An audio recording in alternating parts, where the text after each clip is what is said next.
What's up, guys?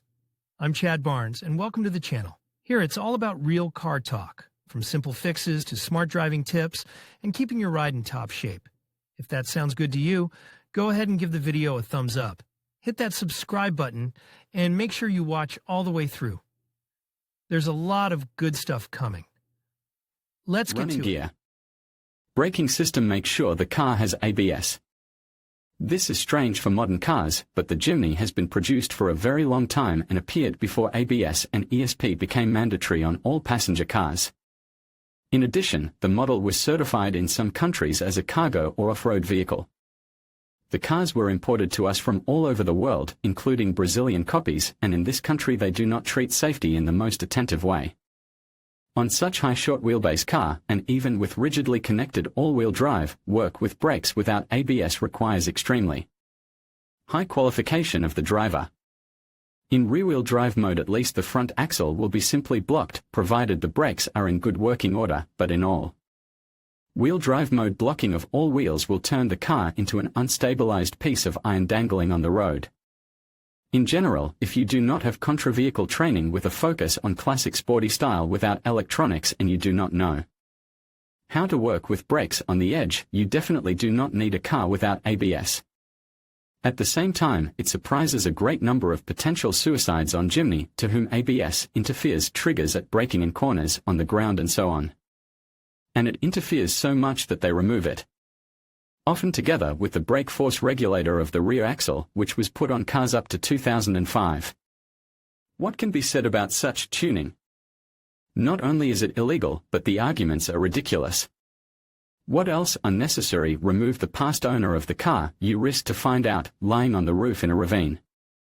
The ABS disable button on the dashboard is a useful thing, though. The old ABS unit on sand and in deep snow on empty tires really does not allow to realize the full potential of the braking system. Otherwise, the brakes are quite familiar, but weak. Front disc brakes with unventilated discs with a diameter of 231 mm in versions with 0.67-liter engine and 289 mm in 1.3-liter, and drums at the rear. In the European version with a diesel engine, the diameter of the disc in front is 287 mm and it is ventilated, with a thickness of 17.5 mm. The caliper is located unusually on top of the disc, and therefore it is difficult to find a replacement from other cars. The pumping fitting is very rarely made with the output in the right direction. Of course, improvement with the installation of modified brakes is flourishing. First of all, components from the diesel version and larger Suzuki models are used, for example, from the old, square Vitara, where ventilated discs of 287 mm, as in diesel Jimny, were put with 1.6 engine, or from 2-liter, where discs were as much as 310 mm. In principle, this is enough even for seriously modified Jimny with large heavy wheels and with motors 1.5-1, 8 liters. And on versions with standard wheels and motor, improvements allow to get a good reserve on efficiency of brakes without special risks. For the design as a whole, calipers are inserted from the same Vitara without modifications. Rear disc brakes are also put regularly, usually use the standard front brakes in 289 mm. But with such modification, in most cases the car brakes badly, it is necessary to change the brake master cylinder and vacuum booster. As for the life of calipers, everything is expected. In cars after off-road trips, calipers wear out early, the upper position does not help. In city copies the resource is acceptable, but thin front brake discs lead quite easily. The resource of the pads in the front is very long, sometimes they outlive the original brake discs. Brake pipes and hoses need to be watched. On cars older than 2010 year of manufacture, chances for through corrosion of pipes are already high, and hoses are short and very much wear out on profile off-road. ABS suffers mainly due to broken wiring and sensors. They are poorly covered, and the wires are also thin, because of which they often rot in places of light damage to the insulation. Suspension on non-split axles is a really strong thing. Especially that here is its most extreme variant, on clubs, longitudinal coaxial levers with a Panara rod for transmitting transverse forces. It is difficult to break such suspension on off-road. The original cast levers are very strong, but there are more chances to kill the stock at the bridge housing. It is weak, and arm mounts from the rusting frame can be torn out if corrosion starts. When the suspension is lifted, reinforced tubular arms are usually used, but their quality is very different. Springs are quite delicate, as well as buffers of bumpers on the axles and shock absorbers and stabilizers of transverse stability are often removed, say, they interfere with the normal work of the suspension. However, about features of owners a little bit below. The main enemy of suspension is age and dirt. They destroy rubber metal joints. Well, and any elevator on stock levers strongly reduces the resource of thrust silent blocks on the frame side. There are a lot of tuning parts on sale, including crooked, silent blocks, but many owners neglect elementary ways to save resource. Bridges on Jimny are standard of several types. To begin with, narrow and wide cars have different widths. The front axle is with a small, usually such axles were put before 2005, and large gearbox. In diesel cars the rear axle is reinforced, and in the front axle there are reinforced joints and shafts. In addition, on small Suzuki are sold non-standard reinforced axle beams, gearboxes and bearings. The number of versions is off the charts, and often after the purchase there is a problem with finding the necessary parts. Restoration repair is also a hassle. Original beams are sharpened under reinforced bearings, have repair inserts under native ones if those turned out, although for this you have to try hard. Bearings from the factory are fixed by a pressure plate, but everything happens, beams are under ABS and without it. You can't disassemble it without special tools. The heads for unscrewing the hub nut are specific, usually there are no such heads in services. If you are an ordinary car owner who bought a car for summer cottage, it complicates the service, but for fans of boiler building, this car gives a huge scope for creative fantasy. Almost all ideas are already realized in metal, you just need to assemble. But tuning is traditionally expensive, so it is not possible to do without independent coal-horsing. A separate headache of every owner is transmission elements in the axles, in particular, front hubs and their pneumatic drive. Large hub oil seals are expendable, pressure leaks in pneumatics and water ingress are common. The steering knuckle seal here is extremely old-fashioned and is refined in 1,000 different ways. The whole structure requires a lot of maintenance, caressing and meticulousness. On the copies prepared for serious off-road, pneumatics is usually thrown out, leaving mechanical hubs. One thing is good, small spare parts are inexpensive, it will hit your pocket sensitively only in case the water hits large parts. Like hub housing, ball joints or shaft. The target audience of Jimny is very conservative, but not always technically advanced, fans of frame, axles and Japanese quality, you know.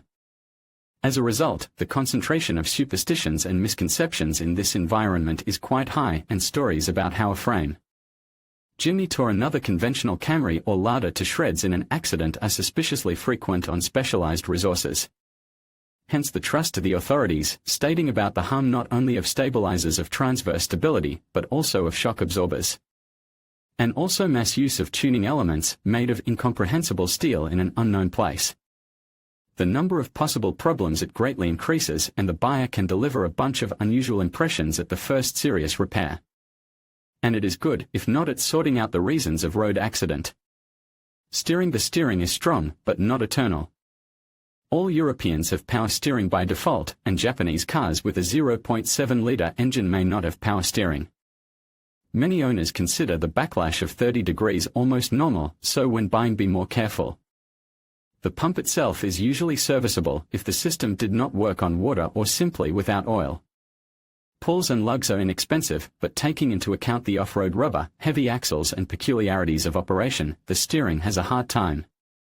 Even original rods and lugs have not absolutely tight ball joint covers, what to say about substitutes. Structurally, the steering machine here is like an adult, like a ball nut screw on recirculating balls, but rather bulky. In versions with GUR, the ball nut is the piston of the booster mechanism. Right and left-hand drive versions differ not only in housing geometry, but often have minor design differences, as they may be from different suppliers. It is possible to use cheap parts from right-hand drive cars as donors, but less than half of the elements are suitable. And it is better to put new oil seals, selecting from the catalogues of hydraulics tulip, under increased pressure. If the backlash is minimal, it is easy to tighten the steering machine, the screw is accessible at the radiator, the ladder does not even need to be removed, you can just loosen the fasteners. Adjusted only the gap in the pan nut, bipart shaft, due to the variable profile of the teeth of the bipart shaft. In case of problems with the input shaft life, damaged balls and nut, it is easier to replace the entire gearbox. Transmission. Common problems. The main trouble is that all-wheel drive is often misused. Because of the very poor handling of a short wheelbase and high rear-wheel drive car, many owners drive with 4x4 on from fall to spring. The instruction strictly forbids to do it, but it is easier to fix the transmission and burn extra gasoline than to restore the car after an accident. So the resource of cardan shafts, transfer case and axles is much less in regions where snow and ice occur in winter, but there is no solid snow cover. Four-wheel drive. The main components are quite strong, but, as said above, the transfer case, shafts and chain can be killed in an extremely short time. All you need is a winter city with plenty of roads clean to asphalt. Original Aisin transfer cases are of two kinds, with manual shifting and with electric. Electrified went since the end of 2004 on all versions of Japanese assembly. Structurally, the units are similar, but the second one is more difficult to finish because of automatic disconnecture of the full drive. On the Cutlet cars you can meet a whole scatter of gear transfer cases from Samurai in 11, 30, 31, 51 bodies. They are more durable and have other variants of reduction gear, and after winter rides on all-wheel drive they are just as well once in 3 to 4 years are sent for reassembly. Except there is no chain, and therefore it can't stretch out. The chain resource when the machine is used as intended is well over 250,000 kilometers. In city driving, it often makes noise and vibrates after 150 kilometers, and later it can also produce characteristic clicks, slip, and reach the body of the box during vibrations. From the inclusion of all-wheel drive the chain resource depends little. The moment through it is transmitted always, even when only the rear axle is included. Shock loads and vibrations in the transmission will kill it a little faster, but not in times. Most owners do not consider all this as a serious problem, but errors in the operation of the transfer case sensors and pneumatics of the front axle hub inclusion get them more often. In a course go such specific methods as burning tubes of vacuum system for cleaning from oil sludge, replacement of rubber tubes for silicone, cleaning solenoid and vacuum switch well, and the mechanics of the hub also requires attention. Did I mention that the owners of these cars are unusual? Well, they solve the problem of water in oil and hub freezing in winter by installing mechanical hubs. To be fair, even on new cars in -30 hubs in the morning could easily not turn on. Peculiarities of Japanese design, you know. Mechanical boxes. The 5-speed gearbox of 72, which was mainly put on the Jimny, is a perfect example of the fact that Jiggly has something stronger than new Japanese cars. In any case, a 72 by 150,000 mileage usually dies of bearing wear even with 1.3 motor, and if 1.5 or 1.8 liters are welded into the car, then much earlier. However, a set of bearings for a 72 repair costs even now about 5 to 8,000 rubles for a high-quality non-original, and 2 or 3 times cheaper if you take a risk and get a set of domestic or Chinese ones. One definite problem is not a simple howling of the box, but the turning of the cage of one of the bearings in the seating place of the housing, but this does not happen immediately. It is better not to buy roller bearings in advance. They usually survive if there was no water in the box instead of oil, but ball bearings, in particular, Koyo, must be changed. Otherwise, the box is not troublesome. Besides, you can't drive Jimny. At most, synchronizers of the first and rear gears will be spoiled by rocking, and forks tips wear out, and then they are a little shorted due to overheating. There is nothing super complicated in the work on reassembly, but you can't do without a press. If the car is manufactured before 2004, then there is a chance that you will get a box of 7ME. And it has a more high-speed fifth gear from the box with JB31, JA51 bodies. Such mechanics has a much more durable housing, shafts and bearings. However, it meets alive less often and costs more. On cars with welded motors 1.5 and 1.8 it is tried to put it necessarily so that suffering with a 72 did not turn into chronic. The clutch is inexpensive and there are no dual mass flywheels here. Branded sets cost about $150. The clutch can be supplied from Mateis. True, and the resource is not very large, but it is rather due to the peculiarities of operation. I note that when buying it is necessary to check the presence of water in the oil of the box, and in the process of operation it is recommended to have a spare clutch cable. It is not the most durable element. Automatic boxes. Automatic Jimny in the population is quite a lot, and they are equipped with all varieties of one funny transmission. Aisin 4-speed box series A174, after 2004 it became known as TW40LE. The A174 automatic is a modernization of the old A172 3-speed box with hydraulic control. This is a light version of the automatic transmission for engines with maximum torque up to 120 Nm. By design, it is an alien from the distant past when cars of classic layout could have motors less than 1.5 liters. The modern version has a few interesting features, such as linear solenoid control of operating pressure. Not all variations of TW40LE have forced torque converter lockup. It is absent for the 0.7 motor. In general, the number of incompatible hydraulic blocks is surprisingly large, although the box was put literally on several models of cars and only with 4 variants of motors. The control system is the simplest, inheriting many purely hydraulic solutions. The unit is very reliable, even taking into account off-road operation. It often outlasts the cars themselves.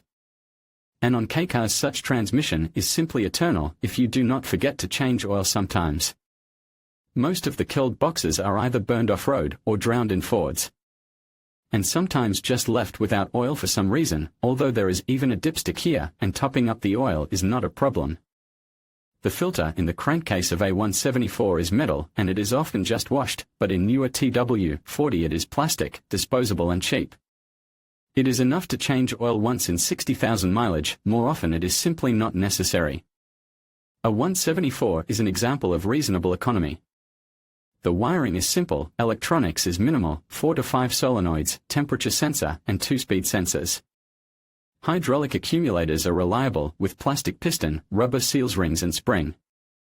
There are detailed manuals online for at-home repairs. Literally that's how it's done. Frictions and steel discs on a 174 are inexpensive, but contract ones from cars with 0.7 liter motor are very cheap, so they are not often rebuilt. Motors. Common problems. The main problem of any motor under the hood of Suzuki is that it is small, and a small car is not so light. That's why any Jimny engine runs under a high load.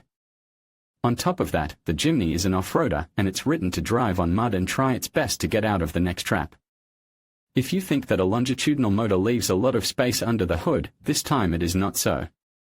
In the case of atmospheric 1.3 there is still a reserve of space for service, but if there is a gasoline 0.7 or diesel 1 and 5 liters, then many works are easier to do from below, or you will have to dismantle half of the attachment. Paradoxically, but it has long been established by experience, 1.5 and 1.8 liter engines, and even a gasoline 2.0 engine, can be placed under the hood of the Jimny, and neither weight distribution nor quality of service suffers from it. But the company does not mass produce such variants. Therefore, the chances of finding something highly non-standard in the engine compartment are quite high. Gasoline motors are conditionally 3.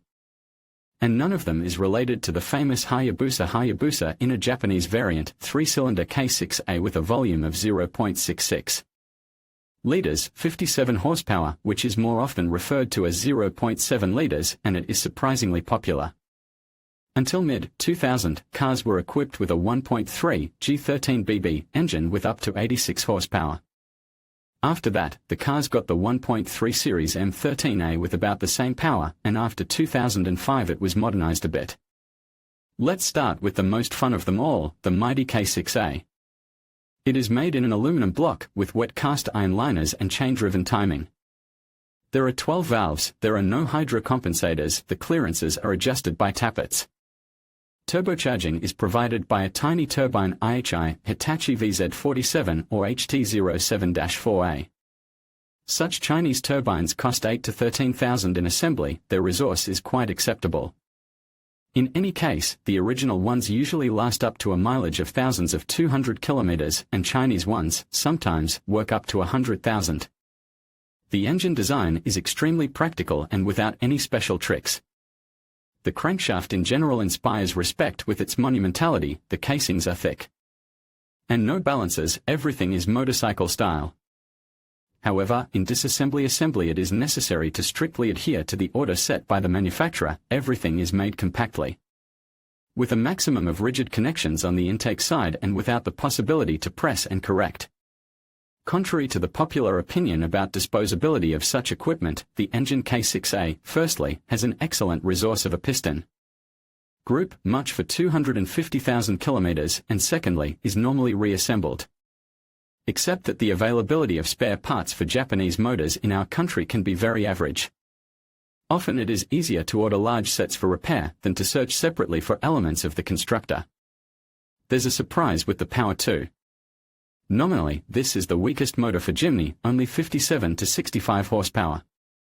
But if we look in the line with torque, we will see there 108 Nm, only slightly less than 110 Nm of powerful M13A. And this torque is achieved not at 4,500 revolutions, but at 2,500, which is very significant. In fact, the power of this baby is limited by a weak turbine. On the stock one it will not give out more than 85 forces and its resource is obviously reduced. But for it there is a lot of turbo kits for pressure up to 1.3 kilograms per square centimeter, for example, with turbine IHB31, IHB31FW, and for power up to 120 horsepower at 8,000 a minute.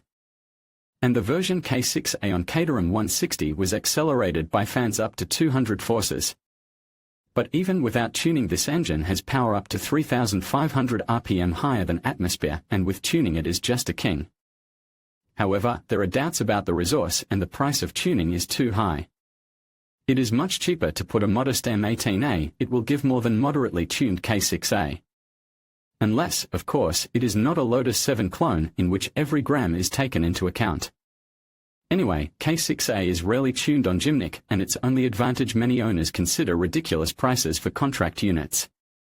Not so long ago it was possible to buy a working motor directly from Japan at a price from 5,000 rubles and in assembly with a turbine and attachments it could cost 15,000. Against the background of such a remarkable unit, the 4-cylinder G13BB looks like a boring alien from the past. It is an atmospheric engine in a cast-iron block, 16-valve, but with one camshaft and timing belt drive. If it breaks, the valves do not bend and the timing gaps are adjusted by a bolt with a lock nut. Ignition is with a common coil and wires, injection is not distributed, but central. Against the background of such a simple design, it is pleasant that the character of the motor is cheerful. There is even a more even torque shelf than in M13A without phase control. G13BB is phenomenally easy to repair, and its resource is more than decent. There are cars with original motors and mileage of over 400,000. A small oil appetite is a rule rather than an exception, but in most cases it is a sign of wear of oil seals, oil caps and crankcase. Ventilation, not the piston group. There are two disadvantages to this engine. First, the blockhead easily cracks when overheated and when working for a long time with overheated and knock-in valves. And secondly, contract motors have long run out, now they are expensive and there are few of them. You'll either have to repair it, which is not cheap considering the search for a used cylinder head, or change it to a more mass-produced motor. Well, in the line of motors of G-series there is only one more voluminous variant, G15A. But there are almost no Japanese cars with it, and Indian and Malaysian motors are not brought to us, and it is not clear what is the quality there. So the variants of swaps are very limited. But the second motor for 1.3 liters, the most widespread M13A, it is completely different. The block here is aluminum, cast iron liners, timing drive by chain. On later versions there is even a phase regulator.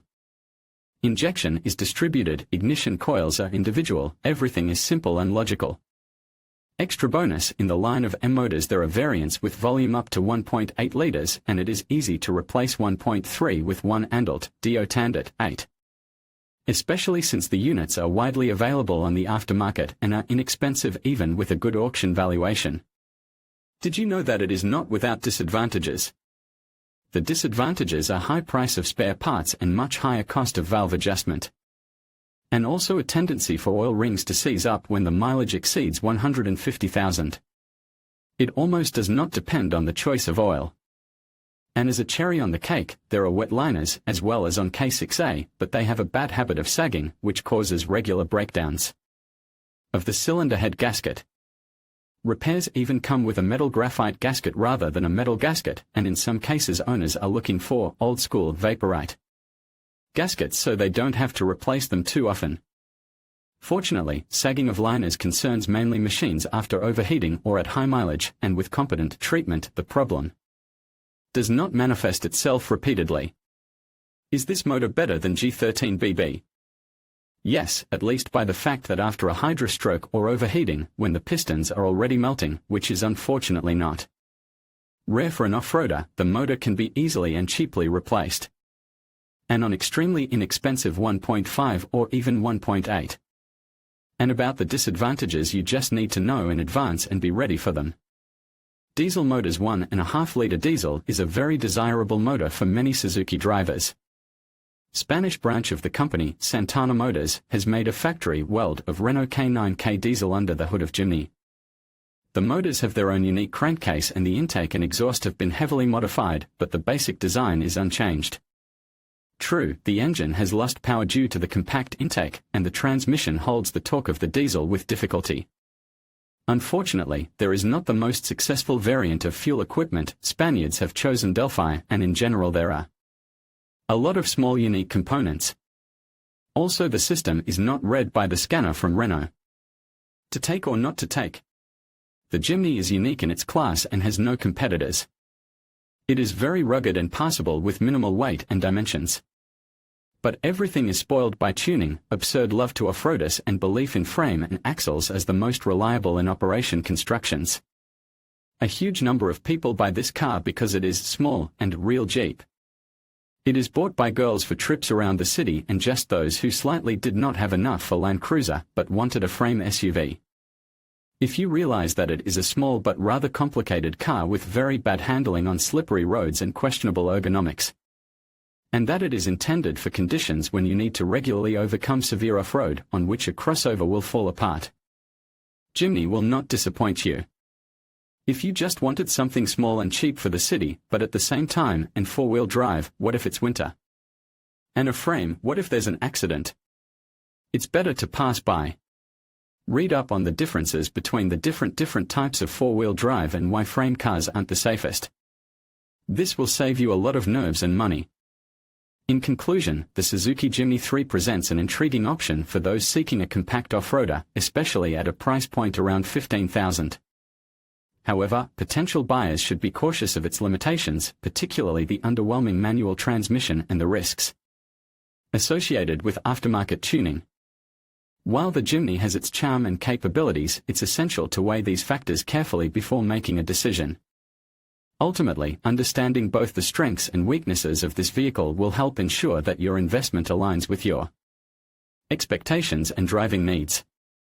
Thank you for watching, and we hope this video has provided valuable insights into the Suzuki Jimny III.